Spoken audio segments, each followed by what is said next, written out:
Cette semaine, les chemins pour l'emploi en Nouvelle-Aquitaine abordent la question de la création d'entreprises à l'initiative des femmes. Dans ce domaine, un plan d'accompagnement spécifique à l'entrepreneuriat au féminin est mis en œuvre par la Direction régionale aux droits des femmes et à l'égalité de Nouvelle-Aquitaine. Ce plan, le PAR, cherche à réduire les inégalités qui subsistent. Anaïs Sebir, directrice régionale déléguée à la DRDFE de Nouvelle-Aquitaine.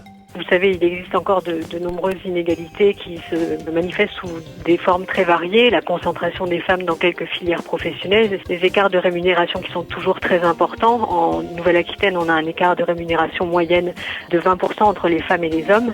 Des temps partiels qui sont encore très majoritairement occupés par les femmes. On est à 82% des emplois à temps partiel qui sont occupés par les femmes en France. Et on a aussi des écarts en matière de création d'entreprises. En Nouvelle-Aquitaine, on a 35% des créateurs d'entreprises seulement qui sont des femmes. Voilà, donc le PAR, il se propose de travailler spécifiquement sur cette question de la création d'entreprises par les femmes pour encourager les femmes à créer leurs entreprises. Donc le PAR, c'est une action conjointe de l'État d'abord, au travers de la Direction régionale aux droits des femmes, du Conseil régional qui est très investi sur ce plan, de BPI France, de 2 grands réseaux bancaires et du tissu associatif d'accompagnement à la création d'entreprises.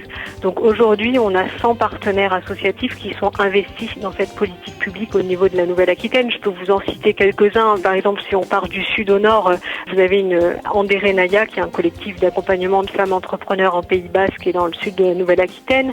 Vers Bordeaux, vous avez Les Premières, qui est un incubateur pour les créatrices. Plus haut, dans le Limousin, je peux citer par exemple Erel, en Corrèze. Sur la côte, vers la Charente-Maritime, Audacio. Voilà, partout sur le territoire, on a des structures qui sont capables d'accompagner les projets des créatrices.